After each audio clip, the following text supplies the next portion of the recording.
Sorry for being a little tardy. Tonight, I'd like to call the meeting to order. It's approximately 5:41 p.m. This is the special call, December 12. Roll call, Madam Clerk. Councilman Ross? Here. Councilwoman Faircloth? Here. Councilman Maldonado? Here. Councilwoman Bailey? Here. Councilman Burgess? Vice Mayor Shelley? Here. Mayor Porter? Here. Order of business, tab 1. Mr. Manager.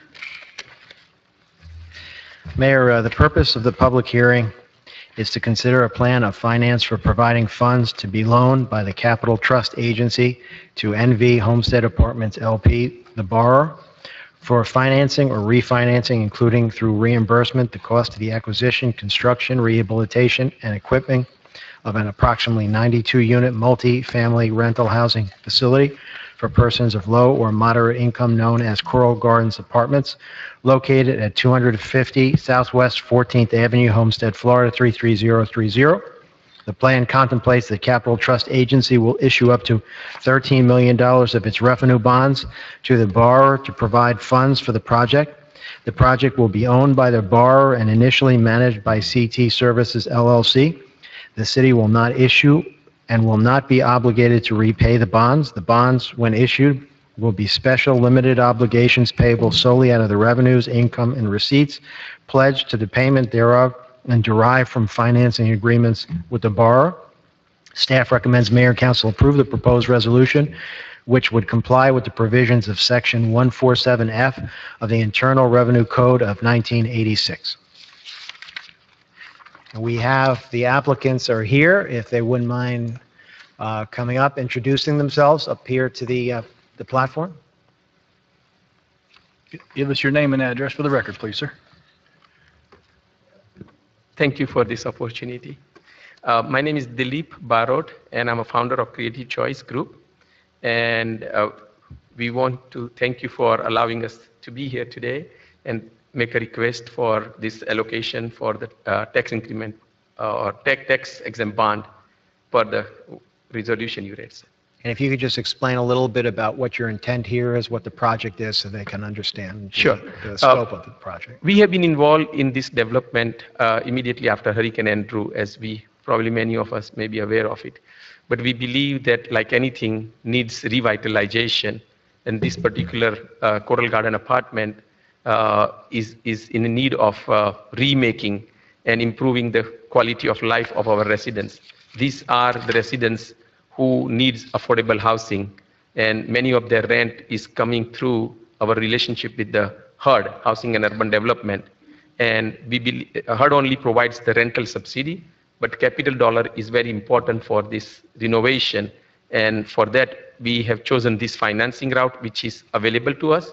And this is only requesting only the technical requirement. We are not asking city to take any financial obligation or putting any burden on the city. So that's this development will do.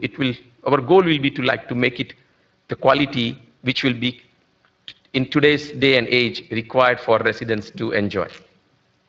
Mayor, we've been advised by our attorneys that this debt does not show up in our books. We're not responsible for it. It's not calculated in any way that would help us or hurt us. It is just a requirement in order for them to get the funding, that a requirement that the city, in essence, endorse what they're doing.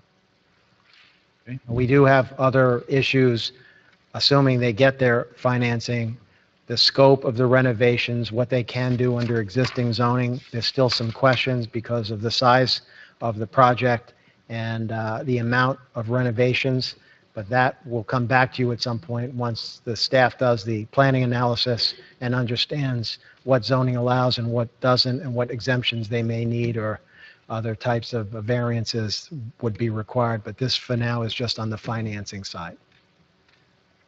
Are there any questions from council? Ms. Fairclough? Yes, thank you, Mayor. I understand that this doesn't place the city in any negative position as it relates to supporting this application. However, I just have some questions. if you do receive this loan, what happens to the residents that currently live there during the renovation period? They will be living there, and we will be doing so-called step by step in phases renovation. So they will not be displaced completely. They will be having their home. Temporarily, they may go out for 2 months or so, but then they will come back. So you said they will not be displaced completely. No. What does that mean? In other words, there will be some interior component of the work being done. So let's say we have a 10-unit vacant. So from that unit, we will request them to go to temporarily in that other unit, which may be vacant, and then they come back to, again, their same unit. Our goal is to allow them to stay in the same unit, which they have, but much enhanced unit. So when did you initially begin the paperwork to apply for this? Sorry, if I need to have my associate give me the around time. We have been working on it for now 1.5 years, but recently only we got everything put together for last 3 months. So now we are at a stage where we can really move forward and get this concluded, this financing. And our goal is to get the bonds and all that basically closed before end of the year. So we can start the renovation next year and complete it. So you initiated this process 1.5 years ago. There was options we were exploring, yes. So are the residents who live in this community, are they aware of this plan? Management has informed them. We have a city associate. They have informed them. Yes, ma'am. Yes, So they and have an association? No, City Associates is a management company, and the residents are aware of it. We met with them also. They, in fact, are looking forward to this renovation because they know, it will definitely improve their quality of life substantially. No, I get that. I just want to make sure that you have had some conversations with that particular community in Yes, the ma'am. Southwest. So how was the attendance at those meetings? Because I don't want this to come back, oh, the city is making a decision, we weren't aware of it. Yes. The residents have been encouraging us. HUD has been encouraging us to do something like this. So we have been really communicating with them, throughout. Okay, thank you. Thank you. Sir, can we get your name for the record? My name is Ashok Kumar, Ashok Kumar.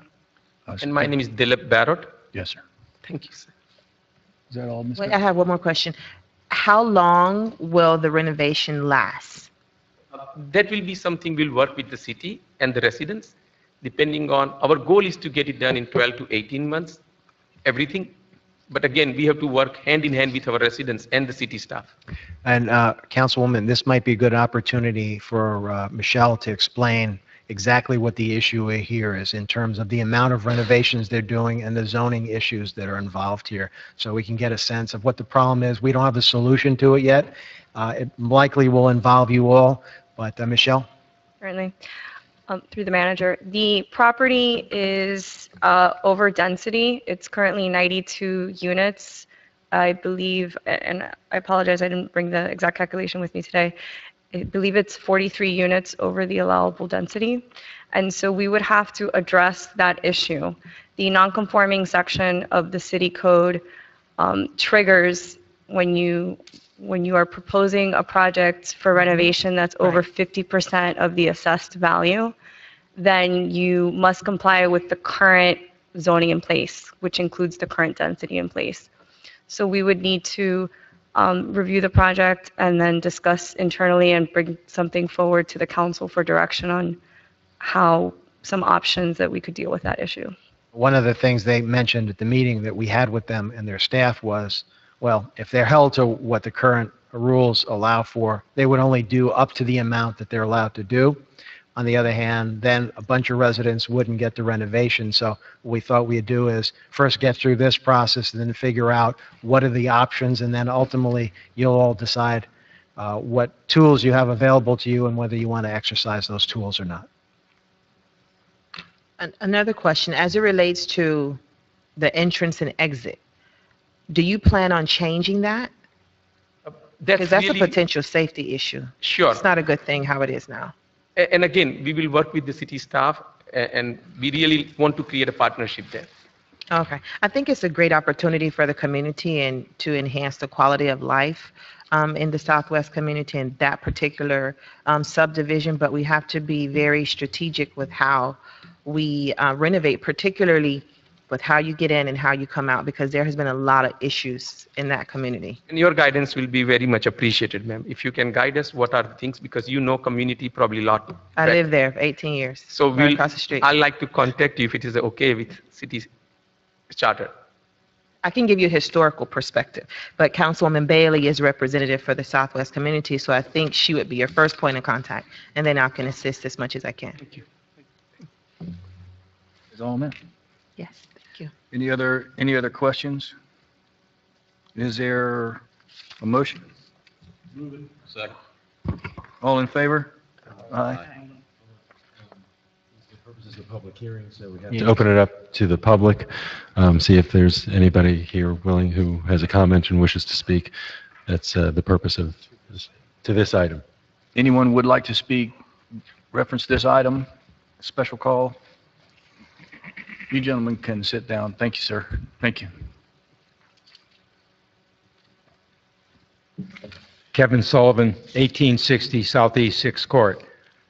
I couldn't hear half of what was going on because we were sitting out in the poor audio section. But my question is not on, I couldn't understand what you were saying, anybody, but this is a special call meeting. I don't understand what the hell's so special about this, excuse my language. What's so special about this? It could be handled under regular agenda items where you're now on TV and everything you say, the citizens can see. Mayor, I can answer that. We agree, and we had some difficulty with the applicant. Unfortunately, as the councilwoman had mentioned, they had been working on this for a while. The communication with the city was very problematic, which we've expressed concerns to the applicants about. The issue for them was, in order to meet the requirements for this window of funding, they had certain deadlines to meet, and literally at the meeting we were at, we had to call the Miami Herald just to get an exemption so that they could get the advertisement in within the 30-day period. And if we didn't get past this meeting, they wouldn't be able to do, according to them, they wouldn't be able to get meet their deadlines with the banks, and therefore that's the reason for this extenuating circumstance. Ideally, this would have been on at the next meeting, but their deadline did not allow for that. And the alternative would have been to do it last month, but they just didn't have, they didn't have the meetings with the city and get through some of the issues that we had in time. So understand concern. Unfortunately, there wasn't much choice. If we didn't put it on this meeting, they would have issues with getting their financing. And in light of the project that they were doing, we didn't want our own process to get in the way of at least them having the ability to go for their financing. And we have a second bite at the apple, which our expectation was that will be on TV and it'll be at regular meetings, which would be to discuss the ultimate tools that would be necessary for them to do the project downstream. It's the thing I think we got to realize there's a lot more behind this that's going to have to take place before this even has an But opportunity. his point is well taken, and we agree with it. It's unfortunate that we were kind of stuck with the circumstances. Okay. Anyone else from the public? So we'll close the public hearing. There was a motion, there was a second, and there was a vote taken, and it passed, correct? Mr. Mayor. Okay, so anything else, Mr. Manager, Mr. Attorney? Well, that's it, Mayor. Thank you for your Okay, patience. let's see. Vote? Did we vote? Was all, Yes, Mr. we did, Mayor, was it's all all in in favor? favor. We didn't do a roll call. Okay? So at this point, I'm going to adjourn this meeting, and we'll take a few minutes to get set up for the second meeting, the next meeting. Meeting adjourned.